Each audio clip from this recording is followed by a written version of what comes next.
heart of where innovation, money, and power collide in Silicon Valley and beyond. This is Bloomberg Technology with Caroline Hyde and Ed Ludlow.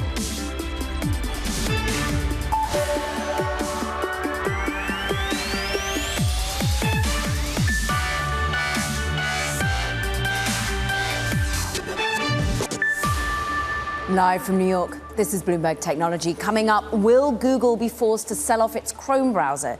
We discuss the latest in the historic Alphabet antitrust fight here in the United States. Plus, Roblox enhances parental controls following criticism over child protection on its platform. We sit down with the company's chief safety officer. And SpaceX readies for another Starship launch, with President-elect Donald Trump set to attend. But first, we check in on these markets. Despite the geopolitical headwinds, Russia, Ukraine, we push higher just about on 0.1%, let's call it, on the Nasdaq 100, higher still on the Nasdaq. That's 2 straight days of gains when you're looking at big tech.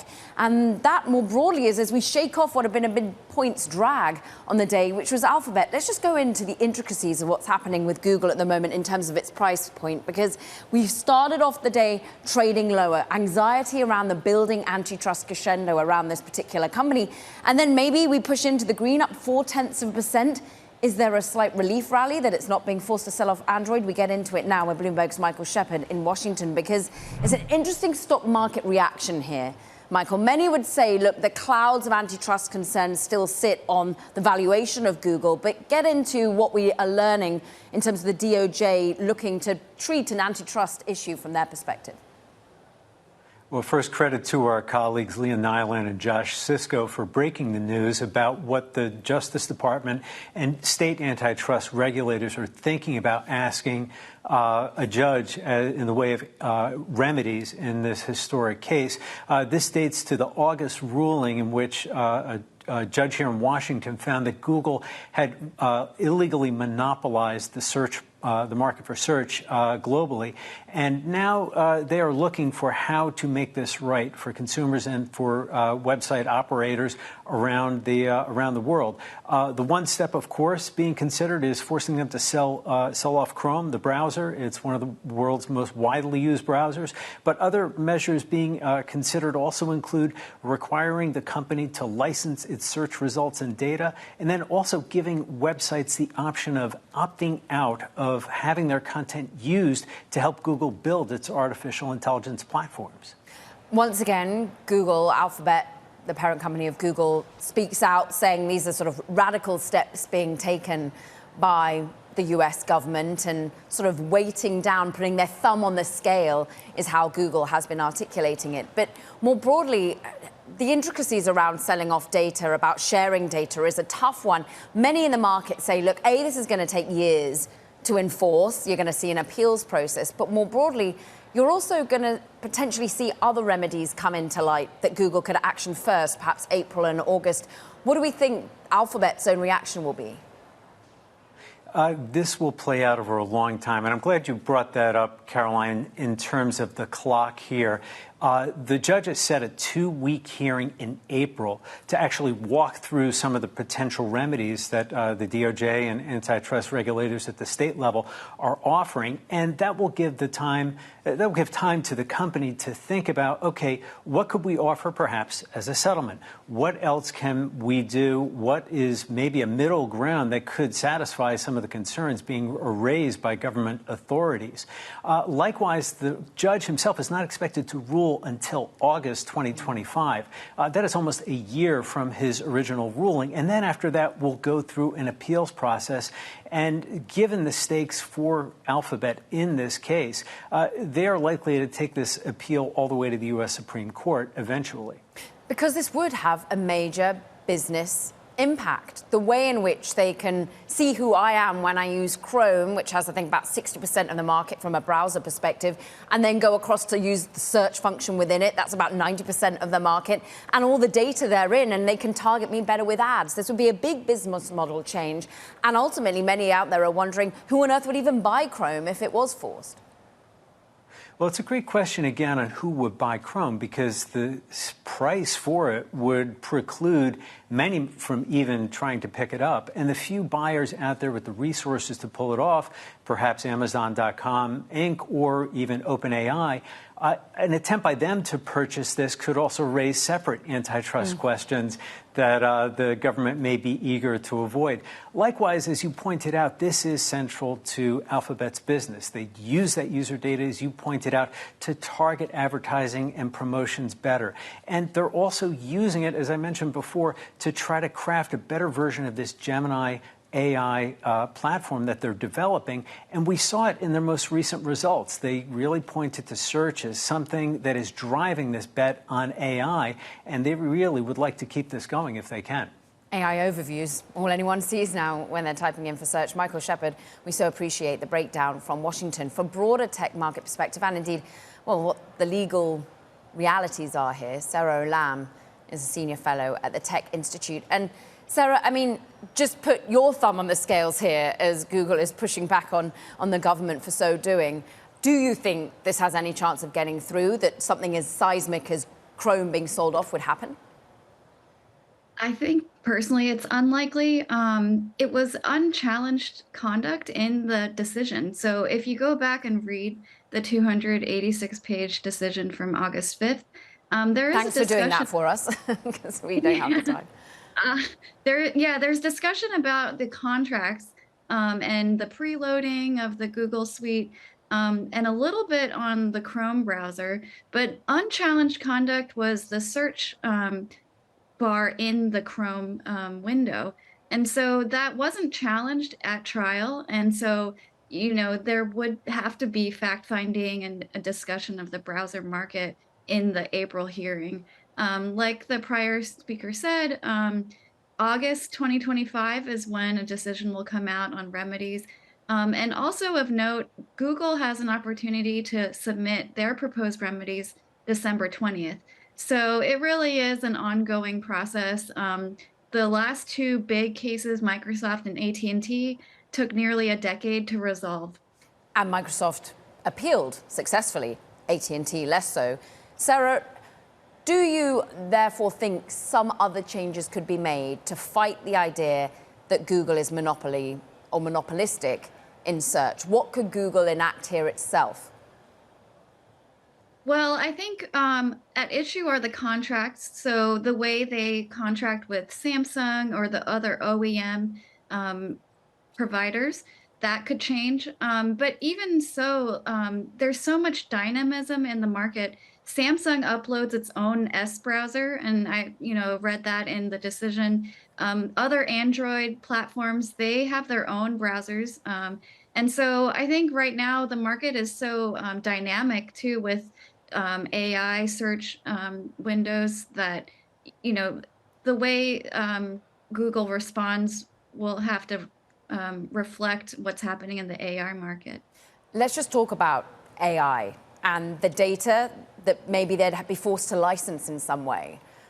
Would that be positive or negative for the rest of the market, not just Google?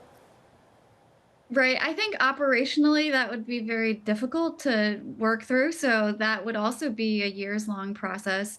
I don't know how great lawyers are at product design. So to the extent that, there is some talk that there might have FRAND licensing terms in the proposed remedies. And that is something that is familiar in the intellectual property and standards development world. But to the level of data sharing and opening that pipeline of AI data, that would be a very new type of remedy. Look, we can see from the share price that the market isn't freaking out about this, but there does seem to be a cloud over Google for the next few years, maybe even decade, as you were saying, Sarah. What about an administration change in 2025? Does that bear any thought for you? Yes, what's interesting, though, is the first Trump administration brought the suit. So you have that, although Assistant AG Makan Delrahim recused himself. So this case has a long history so far. You hear kind of murmurs about the next administration wanting to continue activity, but at the same time, they seem to be more pro innovation and technology. So we'll see what whoever is Attorney General and then Assistant Attorney General at least inside the Beltway, we're all kind of guessing who it could be, but who knows yet.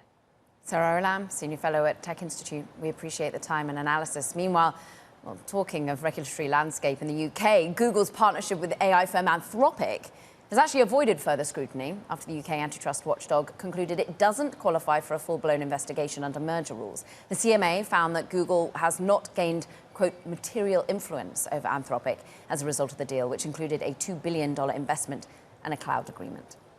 Coming up, scaling safe AI governance. We're going to be joined by Credo AI CEO, that's Navrina Singh, on a new partnership with Microsoft. This is Bloomberg Technology.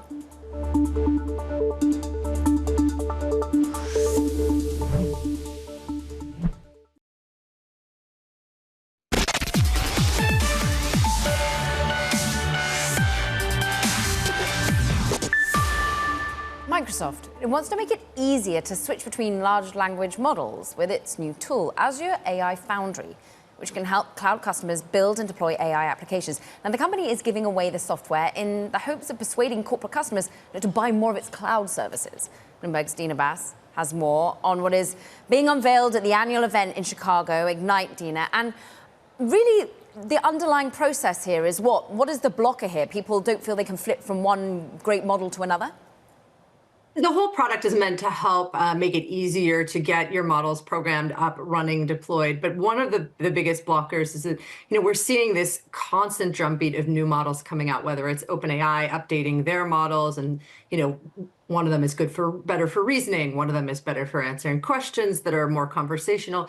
And then there are, numerous competitors. Microsoft has, 1,700, 1,800 different models that are available through this Azure service. And so the issue is, how do you figure out which is the right one? And how do you switch if there's an update or you want to try something different? So this Foundry software basically has a bunch of different tools that allow you to experiment with different models, see which one works better, switch more easily, track what's working and what isn't. So for example, if you want to put your own corporate data into someone else's model in order to fine tune it, and you want to know, is that data really making a difference? Is it making the answers better or worse? Things like that are really hard to test right now. And it's imperative for Microsoft to make this easier in order to convince people to spend more money on Azure services to build and deploy these AI applications. And they want people to spend more money because they're having to spend a lot of money, invest certainly on chips, for example. They're building their own. They're also showing off how NVIDIA's new AI chips are going to be working within the systems. Can you talk us through their own offering? Sure. So a year ago at this same conference, they announced their first AI chip. And today they've said that it is now handling customer workloads in the Azure OpenAI service. They also announced 2 new chips today. One of them is for security. It's going to go in Microsoft's own data center servers to better secure them. And one of them is a data processing unit, which is basically a networking chip that takes a bunch of the data crunching off of the other chips in order to make things faster. So they're now increasingly getting into a position that Amazon Web Services has been in for a while, of really coming up with a bunch of their own chips for different types of tasks and things inside the data center in order to make sure that Microsoft can do a much better job of training AI, inferencing, serving applications, and a bunch of other things that you would use Microsoft Cloud for. They obviously still work very closely with NVIDIA. It's going to take a very long time, if ever, for Azure to be able to replace NVIDIA in its data center, even if they're putting some of the AI traffic onto this Azure Maya AI chip. But at the same time, they, I spoke to Ronnie Borkar, their head of chip design and development, and she made the point that everything needs to be optimized at every layer in order to get the best possible performance because models are growing so rapidly. Dina Bass, all things Microsoft, we thank you. For more on what's coming out of Microsoft and AI, we have Credo AI announcing they are partnering with the tech giant to power end-to-end AI governance for enterprise applications, which will help companies basically safely adopt these cutting-edge AI solutions, while also ensuring that compliance is there with global regulations. Navrina Singh joins us, CEO of Credo AI. And look, how much of a blocker is the cloud around governance of AI? Caroline, great to be here today. One of the things that we have found that there is a massive gap between innovative AI solutions and actually practical business applications. And the only way to accelerate that gap and bring AI innovations to it is through AI governance. So this is where we are very excited to announce our partnership today with Microsoft Azure AI Foundry. And Credo AI, as you know, is the leading provider of AI governance solutions. So I do want to just emphasize the three things that this partnership is going to bring to life. One is end-to-end governance of Azure AI apps, including generative AI and multimodal systems, as well as RAG-based use cases. Secondly is this comprehensive unified control that Dina was just talking about, which is needed for both the AI developers and governance leaders. And lastly, the support for governing, especially these cutting edge systems that are really getting, brought to life each and every day, like GPT-4, GPT-4o, and smaller 5 models. So Credo AI is excited to partner with Microsoft to bring all these capabilities at scale through an independent governance layer. Just talk us through that governance layer. What is the technology that enables you to be monitoring consistently, to ensuring that these models are doing what they say they're doing and doing them, well, with fair use case and ultimately no bias, for example?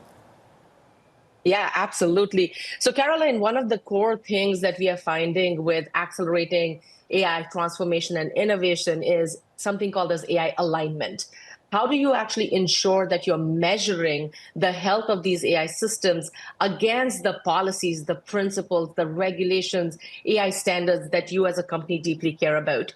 So this is where Credo AI's pioneering solution in policy intelligence makes that really easy for your business experts as well as your AI experts to align on what that good looks like. And once you've aligned on what that good looks like, really measuring your AI systems, your models, your data sets against those requirements. And then lastly, really putting that out in a continuous monitoring, risk management, and compliance engine so that you can make sure that you're always in alignment. And as you can imagine, Caroline, this becomes really critical with the AI agents and agentic systems that have started to take a lot of excitement in business organizations. Microsoft talking a lot about AI agents today, Navrina.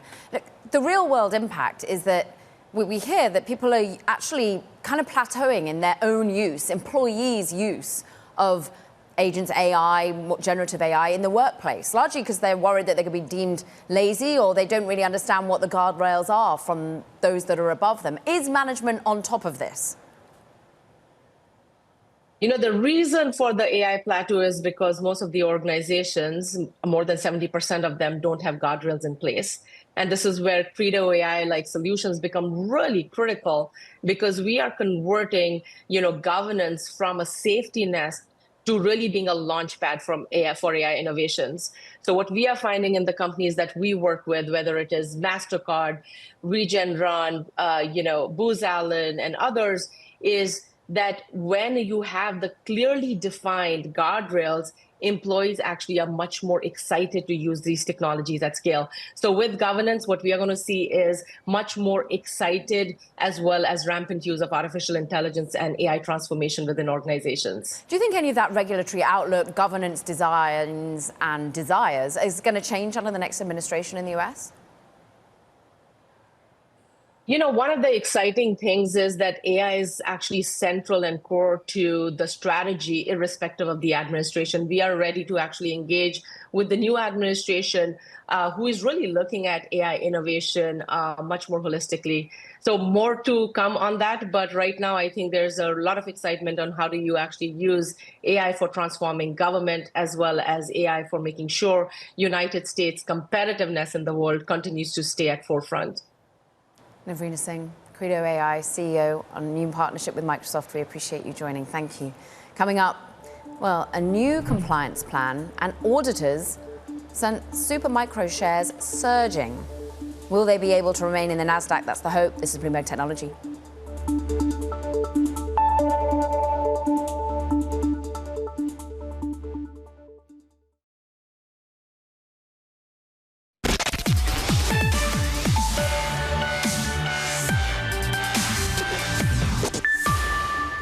Let's check in on the shares of Supermicro, jumping after the company hired a new auditor, filed a plan to come into compliance with the NASDAQ listing requirements.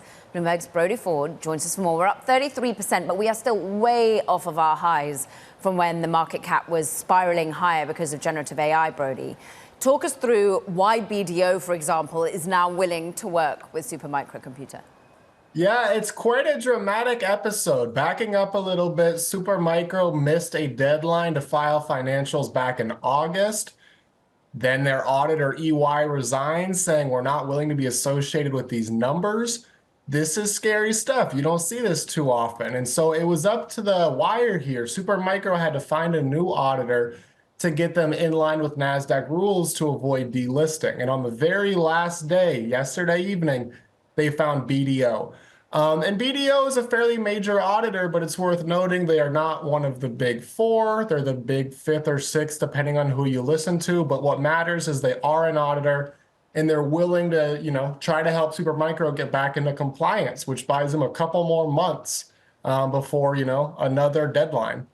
February is likely when the document deadline is going to be pushed to for this 10K filing. The risk here is, well, they're ousted out of the NASDAQ, and therefore liquidity is going to be far more difficult. People will be forced to sell their holdings, right? Yeah, February, 3 months from now in the news business sounds like forever. In the accounting world, it is, very short, because they essentially have to go back through all of their financials and figure out there was some issue. Maybe it was around just processes. Maybe no restatement is needed. Even in that best case scenario, it's quite tight, right? Let's say that they were delisted. What would happen is a significant amount of their shareholders are passive, meaning it would be automatic selling. And it's possible that they would have to repay some of their bonds early. That's, about 1.7 billion or so.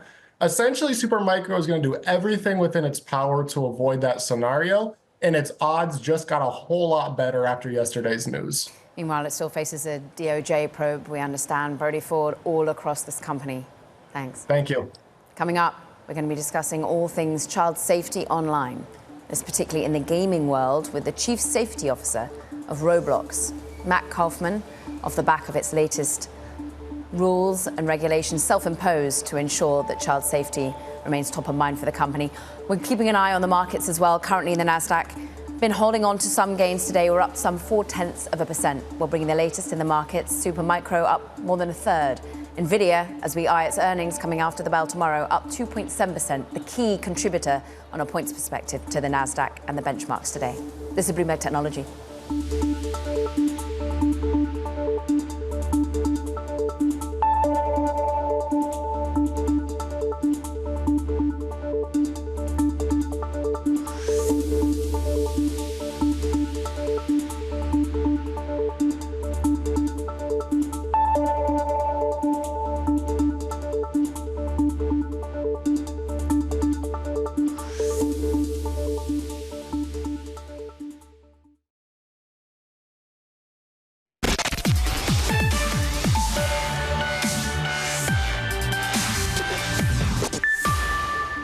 Welcome back to Bloomberg Technology. I'm Caroline Hyde in New York. It is time now for Talking Tech. And first up, shares of Delivery Hero's Middle East unit, Talabat, sold out minutes after its subscriptions opened. The IPO valued Talabat at up to $10.2 billion, and the final price of Talabat's offer will be announced on November the 29th, with shares set to start trading on December the 10th. Plus, Apple is offering Indonesia $100 million in investment as the company hopes to persuade the government in lifting a sales ban on its iPhone 16. That's according to sources.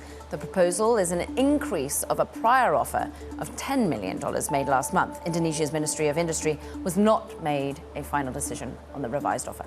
And Sony is exploring a takeover of publisher Kadokawa, maker of the hit game Elden Ring. According to sources, the two companies have held talks with deliberations still ongoing. The purchase would allow Sony access to Kadokawa's expansive library of manga, anime, film, and gaming content.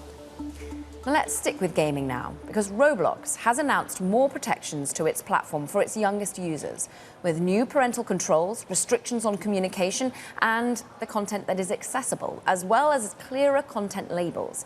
This is all after Roblox's child safety policies have come under increasing scrutiny in recent months and following arrests of alleged child abusers using the service. Now, Matt Kaufman, who's Chief Safety Officer at Roblox, I'm pleased to say joins us now to discuss these changes and just go into some of the measures in particular that you think will make a real difference here. Sure. First, thank you for having me. We've launched three things. The first is new parental controls that make it easier for parents to monitor and manage their kids' accounts, even when they're not sitting next to their kids.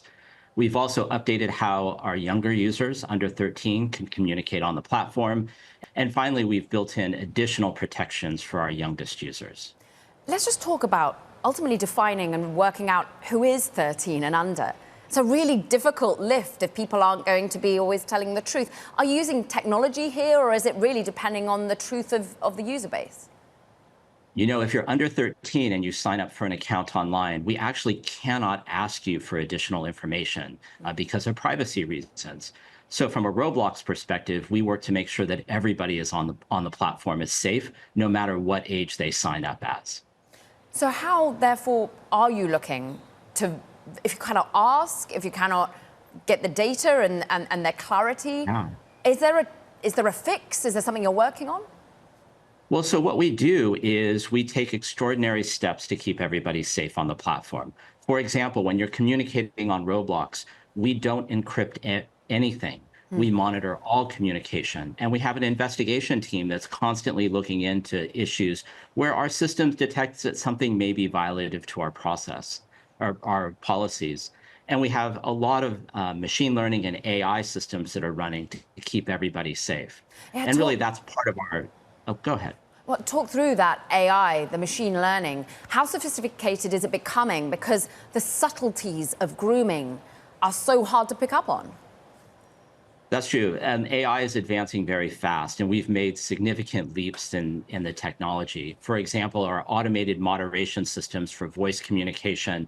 Just earlier this year, we open sourced some of the models behind that technology, and they're some of the most popular models in open source today for safety. So we feel that Roblox is really at the leading edge of developing AI to keep people safe on the platform.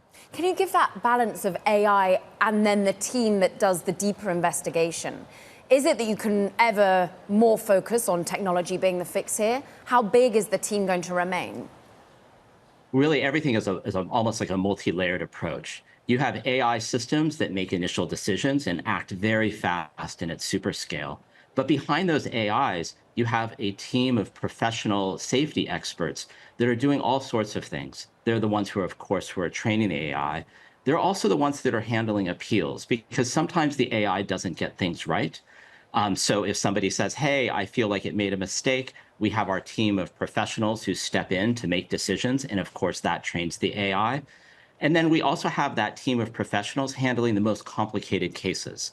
So for example, we have a team of investigators who are constantly looking at the platform, trying to understand if there are bad actors, and if there are, immediately removing them from the platform, and working with our law enforcement partners to keep the platform safe. Yeah, focus in on the bad actors side. You've outlined how you're going to be protecting the users, the children, but the people who come on who aren't who they say they are, who are indeed the predators. What are you doing to innovate there? Sure. So let me step back for a minute and say, Roblox has nearly 90 million users from 190 countries around the world. And these users are enjoying experiences with their friends and with their families. And it's a really important part of their life. There's a very, very small number of people in the world who are they're bad actors. And so we have systems that automatically detect behavioral anomalies to determine when something might be violating our policy. And we try and act as quickly as we can. That notion of acting as quickly as we can actually applies to how people upload content to Roblox. First of all, when you're building a game on Roblox, we review every piece of content that's uploaded to the platform before anybody sees it. And when you're communicating using text on the platform, we actually block out and filter a lot of that communication before it ever transmits to other people if we find that it is violative for our policies. So are those sorts of changes that you just outlined, are they new? Are they novel? Because, I mean, very sadly, as you say, there are very few bad actors in a percentage perspective, but raw numbers of at least 24 people being arrested since 2018 because of abusing or abducting victims met through the platform is 24 too many, as I'm sure you agree. I think anybody, obviously, who comes to any harm on Roblox is one too many. And we take these situations incredibly seriously, and we do everything we can to keep the platform safe. It is our #1 priority. When it comes to the bad actors on Roblox, we are constantly innovating. And we've actually, this year alone, have already had 30 major updates to our safety systems. So the release that we're talking about today and that we announced this week is really about limiting exposure to some of our youngest audiences to content that's more appropriate to teenagers. When we're talking about the really bad actors, we are constantly innovating on that front and constantly updating our systems. You talk about safety being your number one priority, and there have, of course, been accusations that there was growth that came first over safety. Do you still feel in any way that that's the case, or do you ultimately have to slow down signups in some way to ensure the number one priority is safety? Our number one priority is safety. I mean, I think that's just our first principle. And if you think about it from a company perspective, Roblox was founded nearly 20 years ago, where the audience was primarily kids in the beginning. And really, since its foundation, protecting the users on the platform has been our first priority. And it's good for our business. It's good for growth. It's obviously good for our users. Everyone at Roblox understands that. Yes, sometimes we slow things down to account for safety issues. For example, when we first start developing new features, we'll sit down with those feature teams and talk about risks associated with a feature and make sure we address those at the very beginning, rather than waiting until the very end and trying to fix something. We build safety in at the beginning. You're not the only company that, in many ways, has let a genie out of a bottle here because of those few bad actors. And I'm interested in ultimately how the focus shifts from being one where companies are the ones we turn to fix this, or how much the onus is on the parents, on the children, on the users. Where do you think that balance lies, Matt? I think companies need to take a proactive stance to keeping their users safe on the platform.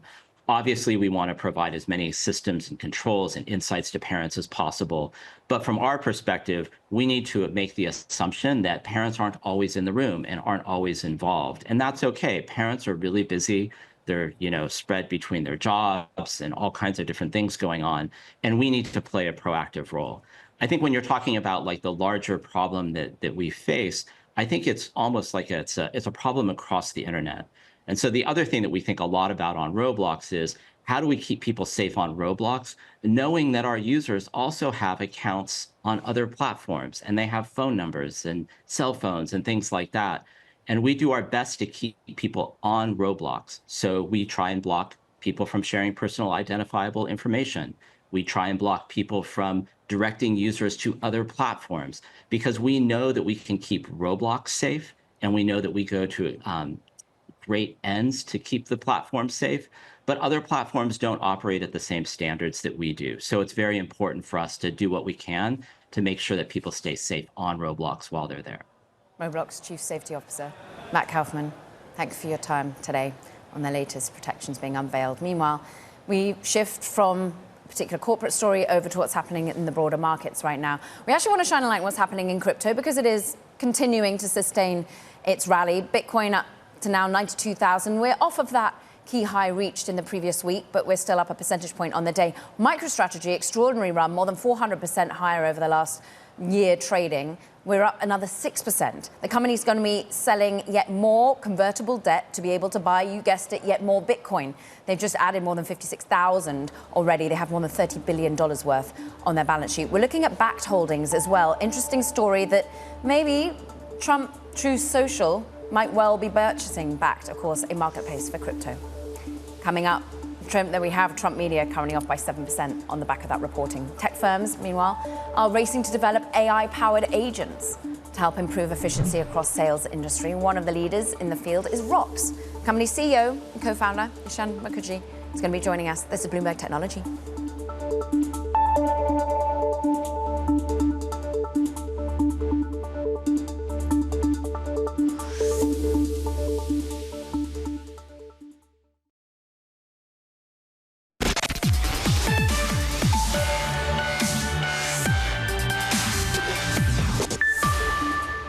There is a wave of startups and bigger companies that are focusing in on developing AI-powered agents, in particular for salespeople, all in an effort to more efficiently complete tasks with minimal human supervision. One of them is Rox, who today announces a $50 million raise.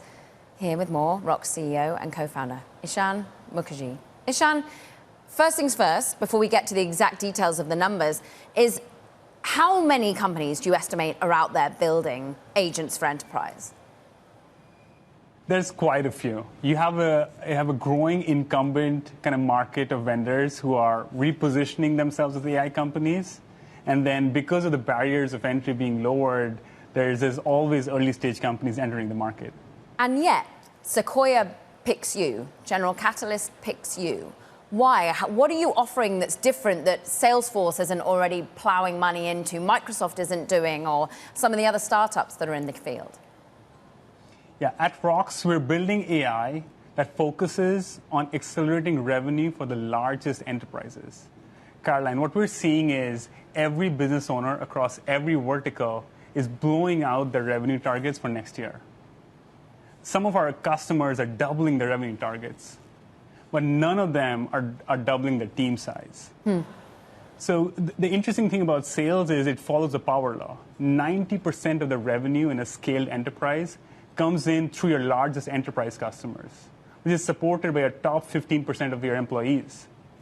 Okay. When you have to double the revenue, you have to get more out of like the top 15% of the employees. Okay, so you're saying with your technology, with your AI agents, you're sort of super powering, augmenting the humans that are currently being hired. But my question remains sort of, why wouldn't someone do that through Microsoft? How can you ensure you continue to build your pipeline of users and indeed with the 50 million that you currently raised be able to tackle that? To be essential to an enterprise and securing and growing their customers, like the core advantage of AI is to be able to deeply couple with the data layer. So at ROX, we built the first enterprise-ready AI agent swarm that's powered by a warehouse-native system of record. So ROX we've seen amazing kind of early adoption because of the power of the data that we aggregate that fuels these agents. ROX CEO, co-founder Ishan Mukherjee, we appreciate you coming on to talk about the raise and the company. Meanwhile, Huawei's ambitions to create more powerful chips for AI and smartphones has hit some major snags because of US sanctions. This as the Chinese firm is designing its next two Ascend processors. It's answer basically to NVIDIA's dominant accelerators. It's all according to sources who say this means that the firm's marquee chips will be stuck at aging technology until at least 2026.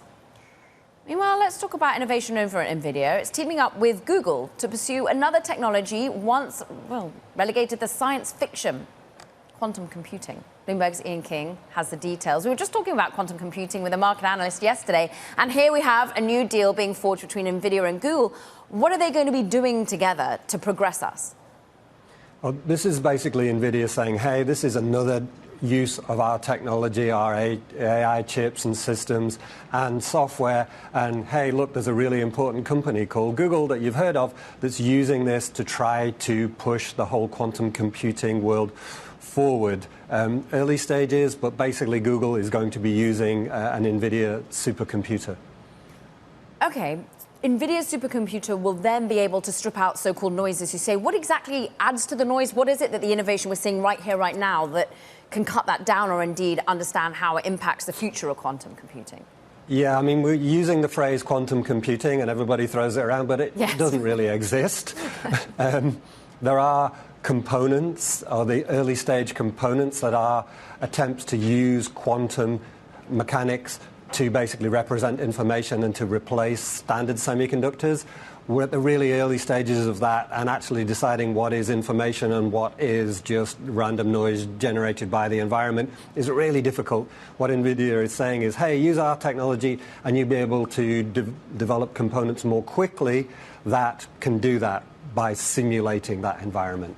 So NVIDIA wants to ensure that we still think of it going forward past into quantum computing. Google, meanwhile, is in on the act just because of the sheer force of data processing that will be achieved under this, what is currently still in the bounds of fiction.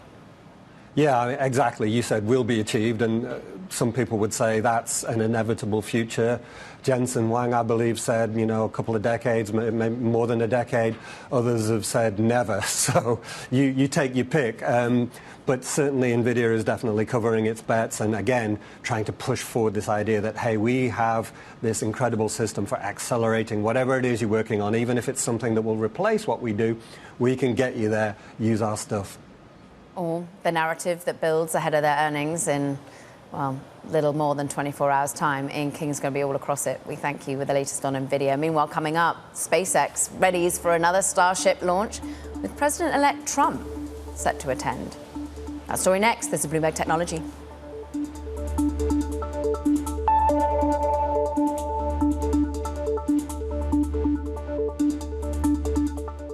Season is here.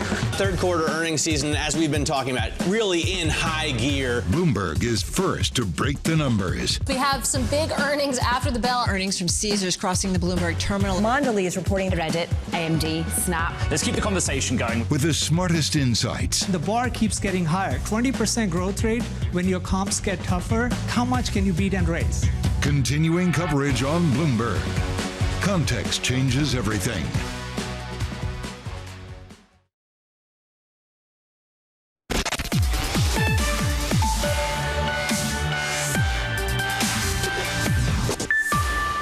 Later today, SpaceX is slated to launch its gargantuan Starship rocket once again out of South Texas. And it's a key test that is expected to include a guest visit from President-elect Donald Trump. Bloomberg's Lauren Grush joins us right here in New York, I'm lucky enough to say. Yes. So what is it that they're testing? Is it going to be a repeat, the chopstick incredible viewpoint that the whole internet went wild about? Right, yeah, that stunning booster catch that everyone was shocked over. They're going to try and do that again. And we're probably going to see that happen many, many times. The goal of these tests is to make it so that it's perfect, right? And so they're going to see if they can do it again, perfect that booster catch, as well as launch Starship around the world, and then also bring that back to Earth through the atmosphere and hope that it survives its fiery plunge. Just remind us how difficult this is, just how much bigger a rocket that it currently is compared to what's already been tried? Right, so Starship is by far the most powerful, the largest rocket that humans have ever developed. I mean, it's the key to what SpaceX was formed for, right? To send humans to deep space like the moon and Mars. It's a behemoth of a vehicle, and it has, you know, dozens of engines at its base. So the fact that they can do this alone is a feat, but really they need to get to a place where they're comfortable with doing this over and over again. I mean, just last week, President Gwen Shotwell said that she anticipates launching Starship up to 400 times over the next 4 years. You know, so this is something that they want to make routine. 400 times to do what exactly? Like, this is where the money and the revenue stream comes in. We just saw a phenomenal valuation for the company. Part of that is the government contracts they can win. Right. I mean, essentially, Starship is going to replace the vehicles that they're currently using to launch humans and cargo to orbit. That won't happen for a while, but they want to use Starship to send their next generation Starlink satellites into orbit, for instance. The goal is to use this as a lander for NASA's Artemis program to land people on the moon, and then eventually to send humans to Mars someday. So it really is going to be kind of the crux of SpaceX's business plan moving forward. One which might well be helped by the fact that Elon Musk is so close to the President-elect Trump, who might well be there to view all of this. Right. What is the next technological feat that's necessary? Can it even get in this current capacity to somewhere like Mars? So glad you asked. So as impressive as these test flights are, there's still quite a long way to go. So to get to deep space destinations, for instance, Starship has to refuel in orbit. And that's something that's never really been done at this scale before.